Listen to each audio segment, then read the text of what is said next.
এই যে পেটে পায়ে পুরা সব জায়গাতে দাও দাও দিয়ে ইয়ে করছে, পুরা দাও দিয়ে সেদ মারছে।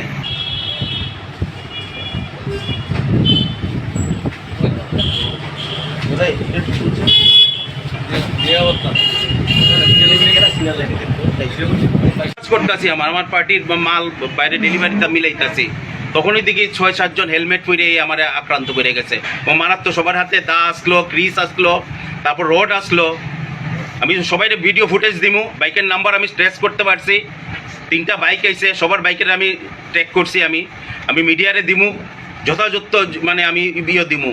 এবং সারা ধর্মের কাছে বিচার চাইতেছি, এই যে দুষ্কৃতিকারীরা আমারে আক্রান্ত করছে, এটা ধর্মনগর জনগণ যেন তার সঠিক বিচার করে দেয়। এবং কে তার মাস্টার মাইন্ড এটা সব জানা আছে। এই মাস্টার মাইন্ডের বিচার চাই, ধর্মনগর বিচার করতো। এর মাস্টার মাইন্ড যে এখানে কাউকে চিনতে পেরেছেন? হ্যাঁ, এখানের মধ্যে কাউকে চিনতে পেরেছেন কি? হেলমেট সবাই তো হেলমেট পরে আইছে না, আমি কারে চিনব, কারে টেক করুন। তবে বাইকের নাম্বারটির আমি মানে চিহ্নিত করতে পারবো আশা করতেছি। আমার রাস্তার 3টা ক্যামেরা আছে, আমি 3টা ক্যামেরা দিয়ে আমি আশা করতেছি সবার নাম্বারটা আমিও করতে পারবো।